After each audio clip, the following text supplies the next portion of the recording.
यो पवित्र पशुपन्छी एन्ड कृषि नर्सरी फर्ममा चाहिँ हामीले विगत 4 वर्ष अगाडिदेखि हामीले गर्दै गरेको बिरुवाहरू हामीले आफै उत्पादन गरेका बिरुवाहरू चाहिँ पहिला चाहिँ हामीले उत्पादन गरेर नर्सरीको रूपमा गऱ्यौँ भने पछि चाहिँ यही बिरुवालाई यहीँ राखेको बिरुवा अहिले चाहिँ फल्न सुरु गरिसक्यो।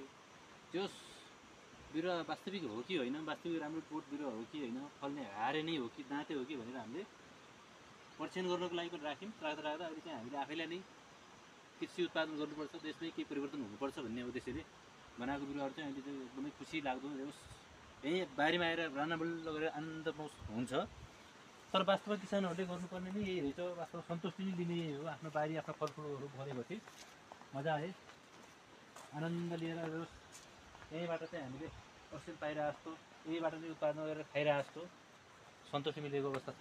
त्यही भएर किसानलाई चाहिँ राज्यले बहुत हेपेको अवस्था छ। किसानको लागि चाहिँ बढी मात्रामा बजेट छुट्याउने, उत्पादन क्षेत्रलाई अगाडि जोड्ने, बजारीकरण गर्ने जस्ता कुराहरू चाहिँ हामीले गर्नुपर्छ। हामीले आफै उत्पादन गरेको अहिले हेर्नुहोस्, त्यो बिरुवाहरू चाहिँ फल्न सुरु गरेर 3 वर्ष खर्च गयो, बिरुवाहरू मजाले फलेको छ। गत वर्ष फलेको बिरुवा थियो, यस्तो भइरहेको बिरुवा छ।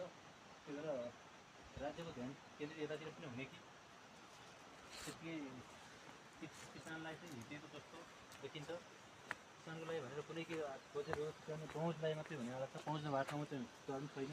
त्यो हामीले उत्पादन गरेर जुन खेतहरूलाई कृषितिर जोड दिने भनेर ओखरहरू उत्पादन गर्ने, कागतीहरू सबै कुराहरूलाई मध्यनजर गर्दै भविष्यको लागि केही गर्नुपर्छ भन्ने उद्देश्यले गरेका बिरुवाहरू हो। त्यो भएर अहिले हामीसँग फलाउने बिरुवाहरू पनि छ केही मात्रामा तलतिर भने अहिले चाहिँ यस बिरुवाहरू उत्पादन गरेका ओखर पनि फलाउने उद्देश्यले गराएको बिरुवाहरू 3 वर्षमै फलेको थियो। अहिले चाहिँ 4 वर्षमा लागेको बिरुवाहरू 4 वर्षमा फल्यो, 2 डर भएसँग। सबैजना कृषिमा जोडिनको लागि आभारी व्यक्त गर्न चाहन्छु। धन्यवाद।